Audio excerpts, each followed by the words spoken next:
You're listening to episode 29 of the Journey to Launch podcast, How to Become a Money Nerd with Whitney Hansen. T-minus 10 seconds. Welcome to the Journey to Launch podcast with your host, Jamila Souffrant. As a money expert who walks her talk, she helps brave journeyers like you get out of debt, save, invest, and build real wealth.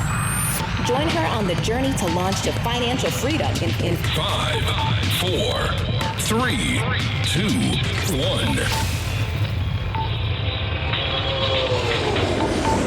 Hey, everyone. Hi. Welcome back to another episode of the Journey to Launch podcast. Question. It's funny because you know how I have this whole rocket launch and it's all like a build up like 5, 4, 3, 2, 1. And then I come on like, hey, like... Am I not exciting enough? I had a feedback, not recently, when I first started, that I should be way more energetic because the whole rocket launch is like such a big buildup. And then like I get on like, hey guys, what do you think? I think I still sound energetic. So, okay, let's hop into what this point of the episode is about. So I have a special treat for you. I have our guest, Whitney Hansen, who is a fellow podcaster and money nerd. And I'll talk a little bit about who Whitney is and why you should care and why you need to listen to this episode. But I think you'll enjoy it. You'll enjoy hearing her story about paying off debt, what she did to do that, starting her business, WhitneyHansen.com, and the Money Nerds podcast, and how she is basically on her way to financial freedom through her efforts. And we'll get into more of that in her interview. Before we get started, wanted to say if you are enjoying this podcast, please don't forget to rate, review, and subscribe on iTunes. That's if you listen on iTunes. Now, if you do not listen on iTunes, totally fine. You can find this podcast anywhere that you find podcasts. So just share, continue sharing this with your friends, continue getting the word out there. And that's how we make this podcast grow.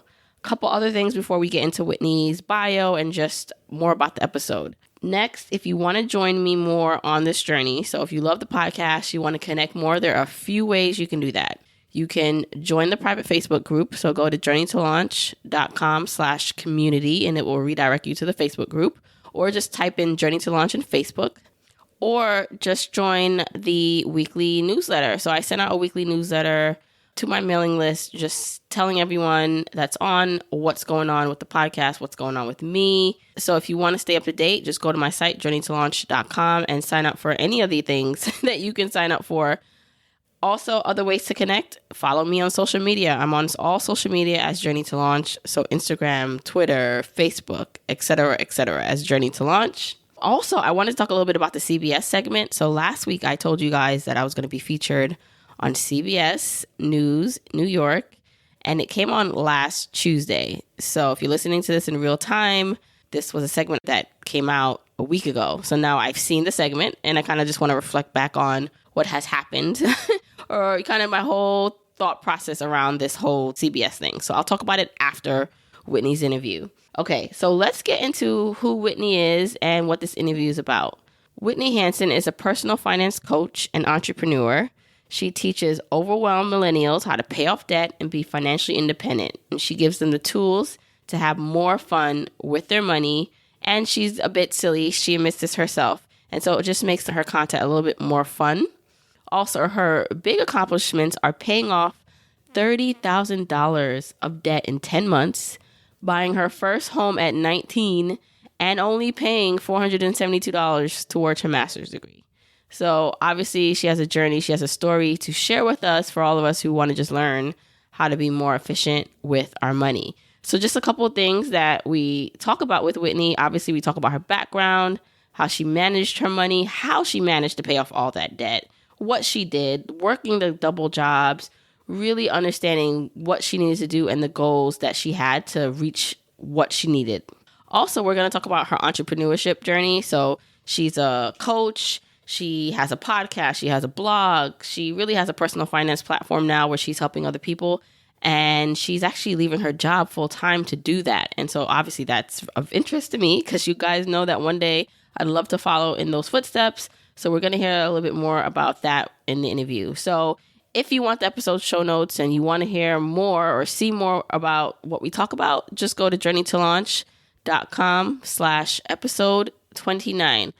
Okay, let's hop into this interview with Whitney. I am so excited to have Whitney Hansen on the podcast. Hi, Whitney. Hey, how's it going? Thanks for having me. Of course. And I'm going to have you introduce yourself to my audience, but you are the chief money nerd, right? Is what you'd call yourself? That's right. So talk a little bit about who you are, your background, and just about being a chief money nerd. Love it. Yeah, happy to. So my name's Whitney Hansen. I blog at whitneyhansen.com. More than anything, I tend to be a money coach for females. So I try to help people pay off debt, live on a budget. So very much pre-financial independence, retiring early stage. So I'm very much in the trenches there. So I'm a podcaster myself. I think that's actually how we connected, was through the Money Summit and just podcasting in general, kind of our nerdy love for it. And that's a little bit about what I do. So I have courses, I've got free resources. That's all fun stuff. But how I got there, I think, is probably more interesting for people, because my journey to personal finance, it was not something that was talked about in my home growing up. And I know that's like a very common thing for people, where we try to get our education from our family, but our family's not really talking about money, or at least as helpfully talking about money as they should be. So I went through life trying to figure stuff out on my own. So that included taking out as many student loans as I possibly could, which for me amounted to $30,000. And then looking at that and thinking, there's got to be a better way to do this stuff. Like, I cannot actually have to sign up for $30,000. There's got to be a better way. Right. And so that's where it all started. And then put together a plan to pay it all off, and started to learn more about personal finance, retirement, investing, and just different ways of living. So that's kind of where it all began. Now, can I ask you what you got your degree in? Because I'm always interested to know, when people take out a lot of student loan, if what they got their degree in, if they thought it was worth the degree, or if it was a good return on their investment. Oh, that's such a good question. I've got very mixed feelings on higher ed and college educations in general, but my bachelor's was in accounting. So that's where I accumulated all of the student loans. And then I have my master's in business, which I figured out a way to not have to take out student loans for that. So that's my formal education. Okay. All right. And when you talk about you had $30,000 in debt, one of the things you talk about a lot on your blog and on your podcast is how you got out of that debt, and in a pretty short time, right? 10 months? 10 months. Yeah, I was hustling.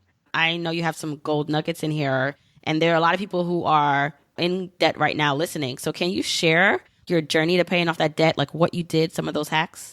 Yeah, of course. Happy to. So it initially started, the day of my graduation should have been the happiest day. But for me, it wasn't, because I learned very recently that I had to pay back all that money. So I was like, oh, crap, I actually do have to pay this back. That's not good. And so I remember holding that piece of paper with the total amount and thinking, oh my gosh, I wish I would have worked a little bit more in college, or just did things differently. And so it should have been a happy day. It wasn't. So what I did all through undergrad to kind of support myself was I worked as a nail tech. So cosmetology school, I did manicures and pedicures. That was my goal, and that was my way of getting through school. And so I had dreamed of quitting that job. As you can imagine, working in the salon is not very fun. Right. And doing pedicures is great. It paid the bills, but it wasn't, definitely not my passion. And so I had this decision point in my life where I got a job as a staff accountant. So that was already lined up. And then I had that decision of, do I still keep doing nails and doing something that I'm sick of? Or do I just focus on my accounting and my career?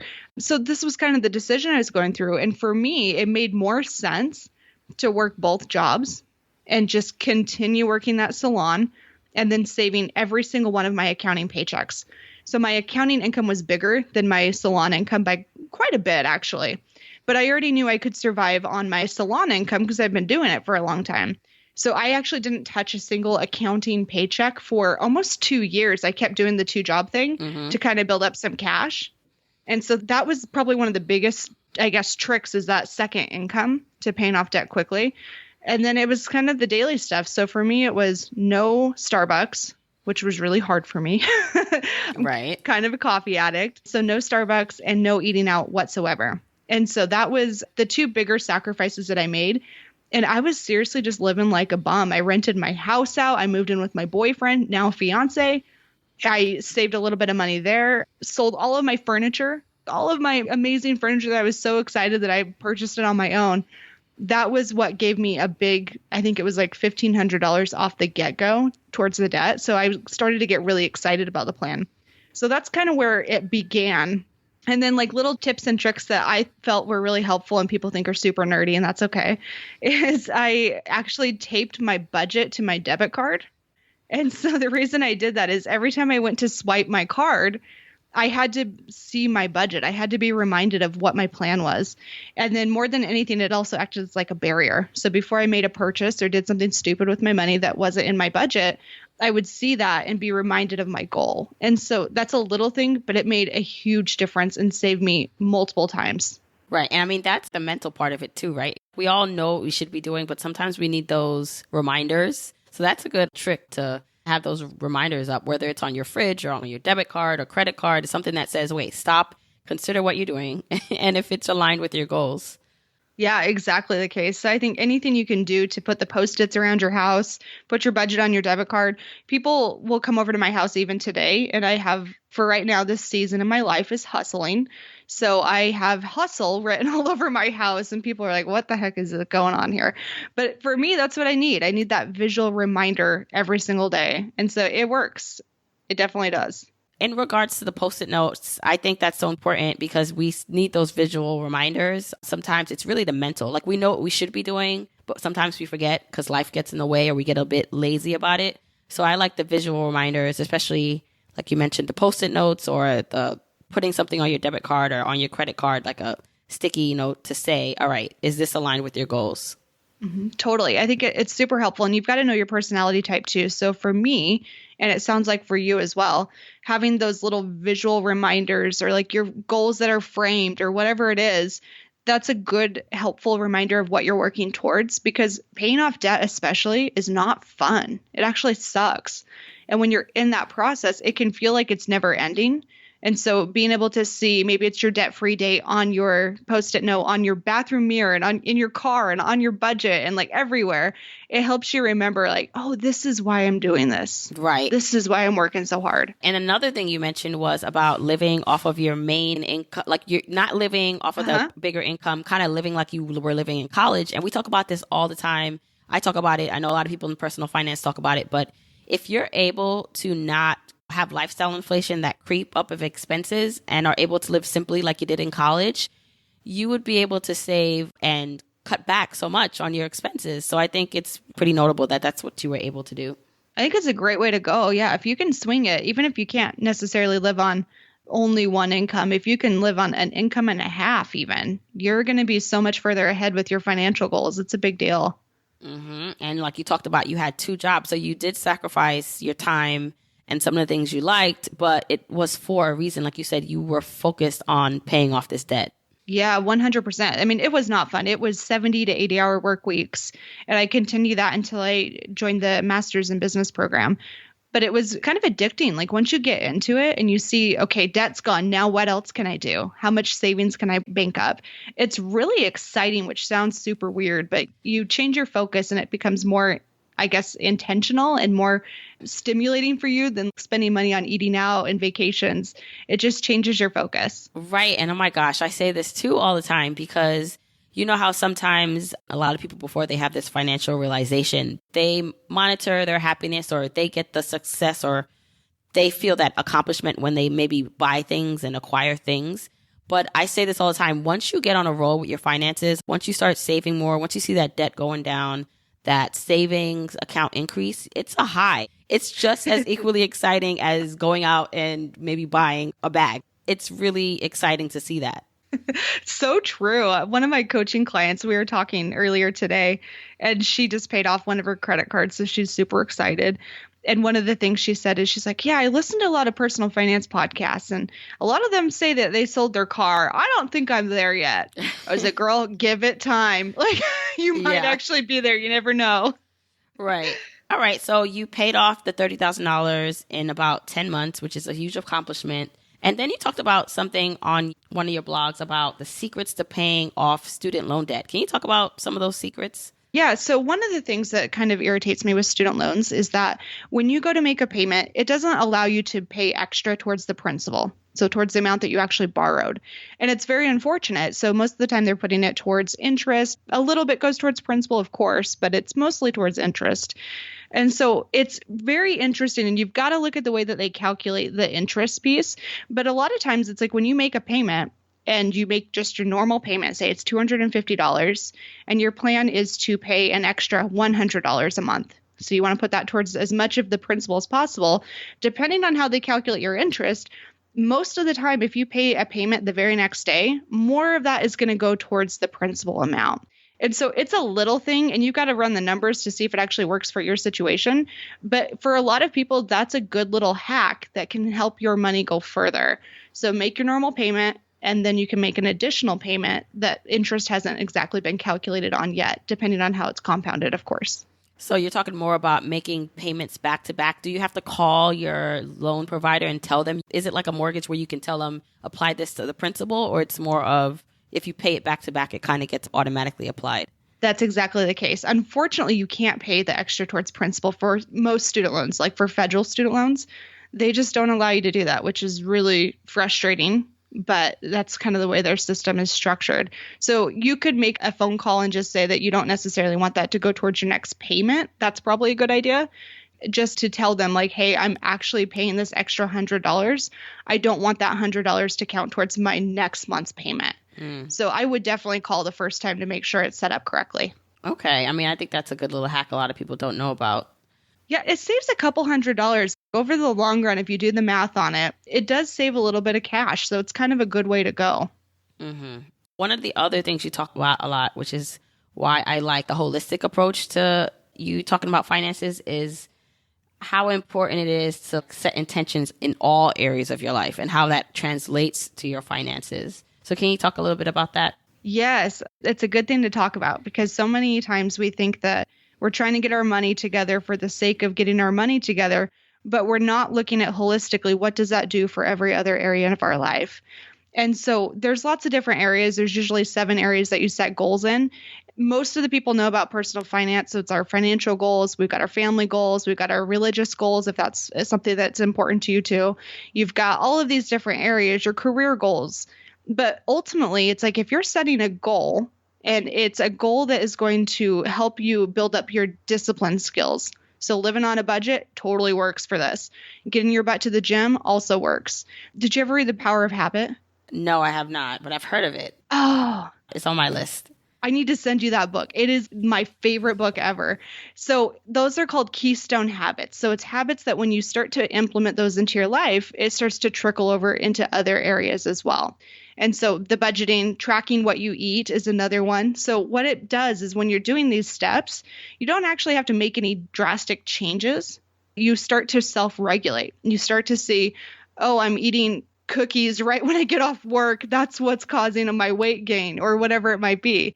So you can start to make those changes without actually having to stick to a diet or stick to a budget. And so that's a good way to go. But I love when you're setting goals to think through, how is this going to make me a happier person overall? Because living on a budget is not fun. But if you're looking at, I'm living on a budget because I'm trying to buy a sweet new house or this amazing brand new car, that's a different kind of motivator. And it's going to make you a lot more likely to stick with that. It makes a lot more sense for people to see how it fits together. And I like it in relation to budgeting because, as you know, a lot of people are very afraid of the word budget. They're very adverse to the topic. So when you can look at your budget and align it with your goals and not just your financial goals. So maybe not just saving for a house, but like you said, maybe I want to eat healthier. Mm-hmm. So how can my grocery budget align with eating better? And maybe that means not eating out as much because going out to eat, I can't control what other people put in food. So I think being able to look at that holistic approach is very helpful when it comes to budgeting. Yeah, it's a big deal. And I don't know about you, Jamila, but I'm a big fan of the SMART goals approach too, of making it very specific, measurable, attainable, realistic, timely.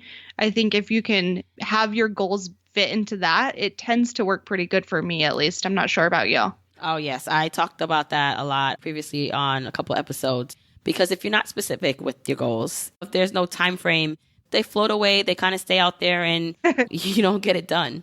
It's so true. It's like you've got to put that date to it and then focus all of your attention on that too. Another thing you talk about, which I like, is a lot of people say you need an emergency fund, you need a savings fund. You call it the OSHIT fund. I do. I like that. Thank you. That's usually what people say when they have to tap into that savings account. So yeah, it's something that I started to peg to try to make personal finance a little less serious. Sometimes we're like, oh, I need my emergency fund. And it just gets so, I don't know, just gaggy. And I get a little sick of all the normal jargon. So I try to mix it up a little bit. So for you, is that fund fully funded emergency? Like, how do you best think someone should go about saving up for a fund like that? Do you subscribe to the Dave Ramsey method? If they're in debt, do like a smaller $1,500 emergency fund, and then once they're out of debt, then work it up to 3 to 6 months? What do you think about that? Good question. So with most people, I subscribe to some of Dave Ramsey's plan. I think the guy's amazing and has some really good advice. This is probably where I tend to differ with him on. I think that a starter emergency fund of like $1,000 or $2,000, whatever you're comfortable with, is okay. I don't know about you, but if I'm in debt and I'm looking at 5 or 6 years or maybe even 10 years before I'm going to be out of debt, there's no way $1,000 is going to cover my life if something bad happens. So especially for anybody listening in, look at how long is it going to take you to pay off debt? And if it's going to take you a long time, $1,000 is not going to cut it. That's just not enough money. One big emergency and you're in trouble and you're immediately going back to the credit cards. And so that's where I tend to think you should at least have enough for your insurance deductibles. I think that's a safe way to go. So how much is your car insurance deductible? How much is your medical insurance deductibles? So that way, usually if it's one of those types of emergencies that really will put you under and that can really hurt you financially, you can at least pay for those deductibles so it's not going to hurt you quite as much. I mean, $1,000 is fine, but yeah, it really just depends on how long you're going to be in debt for. Yeah, I'd agree with that, and especially depending on where you live and your circumstances. So if you have more dependents, if you have kids, if you have more things that can go wrong, or the possibility of more things going wrong in your life because of whatever, you drive a car, you have kids, you have some other factors, then $1,000 really is a good start, but it's not that much money. It's better than nothing. And I think it's all moving towards the right direction. At least you have something saved. But yeah, it might make sense to bulk it up even more rather than focusing on just paying debt. And then it leads me to ask this question. So I get this question a lot from my listeners and readers. So they're in debt, but they want to start investing. And so what are your thoughts on that? Should someone wait to invest and pay off their debt first, or is it still a case-by-case situation? Totally case by case for sure. But my personal general rule of thumb is if somebody comes to me and they say, I want to start investing in my retirement, I've got $500 a month that I can put towards my 401k or my IRA. Instead, I will usually direct them to putting some of that money, most of it in general, towards their debt, because when you're paying off debt, that's like a direct return for you. And if you've got a credit card that's like 24, 25%, you just saved yourself a lot of money. So debt and your interest also compounds just like your returns do. You want to be sure that you're not compounding in the wrong direction. So that's why typically I would say put it towards the debt. However, again, there's that rule of thumb. It's like if you are going to be in debt for a long, long time and you think you can push pause on your investing for 6, 7 years, 10 years, probably not a good idea. That compound interest is super powerful and you definitely need to be taking advantage of that too. So that's kind of where my cap is about 5 years. If it's going to take you longer than 5 years to pay off debt, you should probably still consider putting some money away towards retirement. You just don't want to miss out on all those gains that you could have later. Like you said, it depends on your age too. So if you are older, you can't really afford to continue to wait to do that. Yeah, exactly. I mean, if you're 19 and you're like, oh gosh, I want to pay off my debt right now and I need to be investing, and that's admirable. And I think that's amazing if a 19-year-old is actually thinking about that. But it's not quite the same conversation as somebody that's 40, 45, starting late for retirement. That needs to be a bigger priority for sure. Right. Okay, so these are all great tips and general talking points, but can we just get a little bit more detailed in your personal finance journey? Yes. So you do Money Nerds, Whitney Hansen. That's not your full-time job, right? That's kind of like your entrepreneur, your side hustle. Exactly the case. Yep. You do still work full-time. So what are your financial goals? That's a good question. So my personal financial goals are, I haven't officially let the cat out of the bag, but I'll share it with you guys. I will be transitioning out of my full-time job by May. So I'm really excited about that. Business is taking off. So transitioning out of that so I can focus primarily on this and have a more normal life, whatever that looks like. I don't even know if that's possible, but I hear it's a thing. So my personal goals right now is to, yes, get out of the job, free up some of my own time. Through my entrepreneurial journey, I push pause on my fitness stuff. So I used to be like huge into bodybuilding and weightlifting. And through that journey and through just the two different jobs, it was really taxing. So that was one of the things that I gave up on a little bit, which is not a good idea, guys. And so my goal is to get back into my shape and feeling good about myself and feeling confident. And then financially, I'm just saving up for a new car. I'm trying to pay for a car with cash. I haven't had a car payment since 2007. So I'm really excited to upgrade my car. Right. And have something that's kind of, I don't know, just different. And so that's one of my own personal goals. Real estate investing is something I'm definitely working towards. And then from a business perspective, I'm trying to reach 100,000 women directly in the next 2 years, which is going to take a lot of work. But that's what I'm working towards. So I'm pretty excited about all of those things. Right. And those all sound exciting. But I would tell you, the thing that most piqued my interest is the fact that you said you were transitioning out of your full-time job next May. And my listeners, they know that is my goal. I still work full-time. I'm doing Journey to Launch on the side, but it's like a second full-time job. Yeah, it's never a side hustle. You know how that is. I do. Then you add the kids and the husband and just life, and it's a lot. So how are you preparing to make that transition? Are you making sure you have an emergency fund, or are you trying to replace your full-time income or more? Like, what are your trigger points for making this work by May of next year? Yeah, that's something that I've struggled with for a long time too, is like, when do you make the leap? How do you even know? And so for me, I have been at this stuff, the online piece, since 2013, 2014, maybe. So I've been at it for a little while. And that's one of the things that people don't quite realize is when you're working in the background, nobody's seeing what you're putting out into the world all the time. So I've been at this stuff for a long time. And one of my personal beliefs is that you should never just jump ship unless you have a pretty good idea that it's going to work out, especially if you care about your financial life. And for me, I'm an independent woman. I got to make sure I've got my finances in order. I don't have a husband or a boyfriend or anybody to lean on. We're very much separate in our financial lives. And so I've got to be sure that I can take care of myself. So it's been 3 years in the making before I felt comfortable and confident that my income was going to stay where it is. It's not going to decrease. It's to the point now where my business makes much, much more than my full-time job. And it just makes sense at this stage to go all in.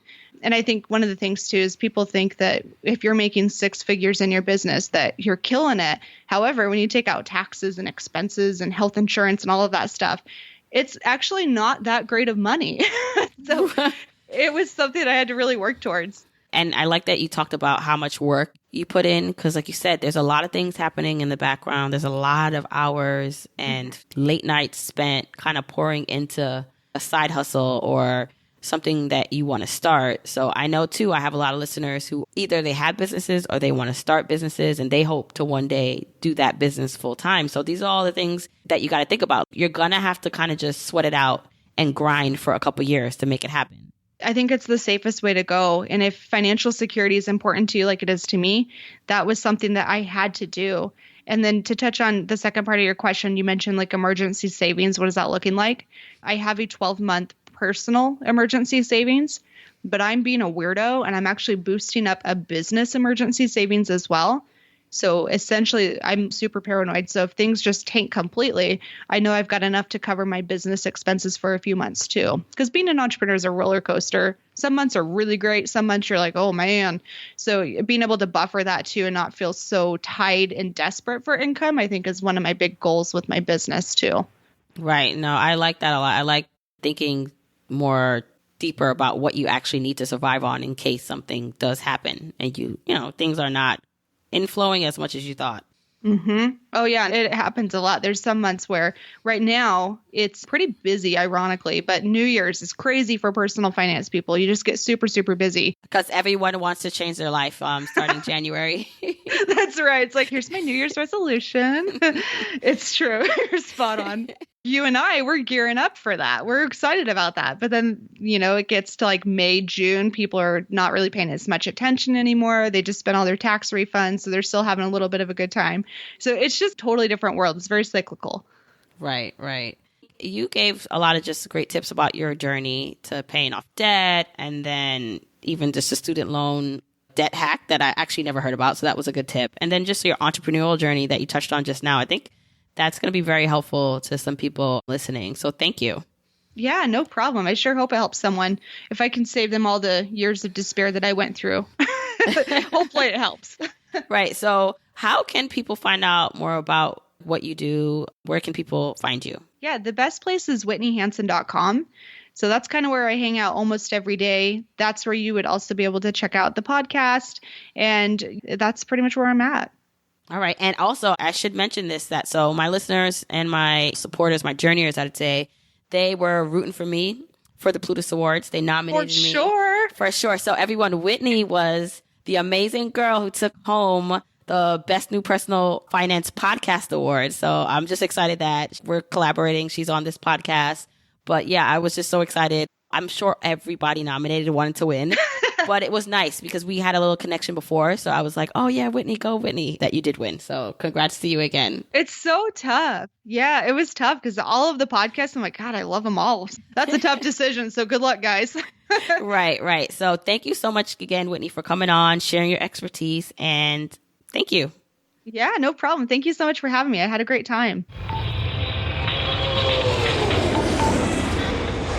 Thanks, Whitney, so much for coming on again. If you want the episode show notes, go to journeytolaunch.com/episode 29. And of course, you can get in touch with Whitney by going to her site, whitneyhansen.com, or checking out her podcast, the Money Nerds Podcast.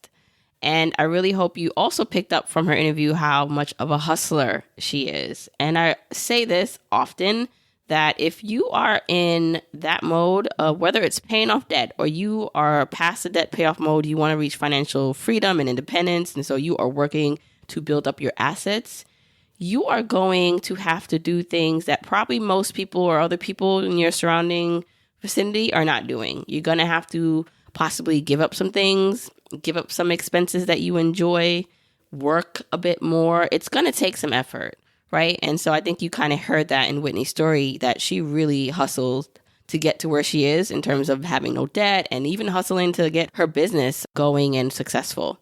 Now, I wanted to just touch a bit on the CBS segment. Some of you guys are local in New York. Some of you guys are not. And so if you did not get a chance to see the segment, you can go to the episode show notes at journeytolaunch.com/episode 29. I'll be sure to link it there so you can watch it. But it was definitely an interesting experience because most of you guys know I'm on News 12 every week, which is a local New York channel every Wednesday. And so when I first started Journey to Launch, I had no clue, no inkling that I would ever really be on TV or doing these kind of things. And so as I started getting more into it and I got these opportunities and I pitched myself to do things, I was like, wow, I actually can do this. So News 12, it's not like I'm unfamiliar with being on TV. But News 12 is local, and not everyone in New York has News 12 because it's only on Spectrum and Optimum, I believe, and it's only on News 12 Brooklyn and News 12 Bronx. So while the exposure is there and people get to watch me there and it's online, it kind of still feels like, not everyone knows me. It's like only a select few of New York sees me. And so when the CBS thing was happening, I was a bit more nervous because while I'm on TV a bit every week, CBS is like a whole nother animal. Because it's CBS New York, Channel 2, like everyone has Channel 2. And one of my main concerns with just Journey to Launch is that I don't talk about it at my job. It's just something I keep separate. And so I guess my biggest fear was that while I want more exposure, I want to be out there more so I can grow Journey to Launch, I also am a little afraid of what happens if people at my job find out. Now, it's not to say that I don't think they'd be supportive of it, but it's just a personal preference that I keep things totally separate. And so when I found out that this CBS thing was coming out, which I had shot actually last year. So I shot the CBS segment late October. It was on Halloween that I shot it. And so this thing finally comes out now. It's the new year, 2018. And I'm just like, oh, okay, it's coming out. What if more people see this? Like, what's going to happen? And so I was kind of like creating a big to-do in my head. I don't know. I was thinking of the worst case scenarios. And it's funny because all that happened and the CBS segment aired and it was like expecting some big explosion and it was like a little pin drop. It wasn't even that big of a deal, really. There was no fallout. I did not die. I'm okay. In fact, some people at my job did see it. And I'm sure there's a lot of people at my job who've seen it and have not said anything. But there have been a couple people who have said, hey, I think I saw you on the news. I'm like, me? Are you sure it was me? I do say, yes, it was me. But still, I just say it was me. I was talking about my saving story. But really, I was actually really happy after watching it. I was kind of just nervous on how I would come off. And while you shoot these segments, you don't know how they're going to edit you or what you're going to look like on camera. But I was really proud, or I was really happy that they really just focused on the fact of my husband and I saving and just the tips that I was giving of how we did it. So I just like that it really profiled the whole saving story. It was really direct. It was really short. And so I was proud of what it came out to be. And so, yes, people that know me saw it. And I definitely wasn't, I would say, embarrassed, or I just didn't have any negative feelings about it like I thought I would. I thought I would, I don't know, walk away feeling like, what did I just do? I didn't feel like that.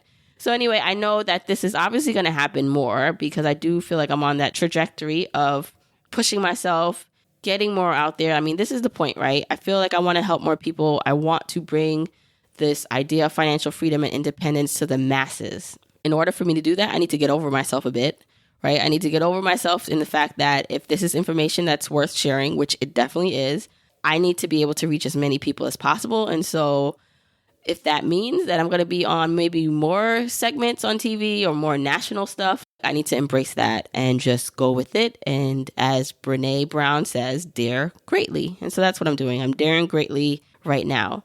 So hope you enjoyed that background if you cared. Again, if you want to see the segment, if you didn't watch it yet, I'll link it in the show notes at journeytolaunch.com/episode 29.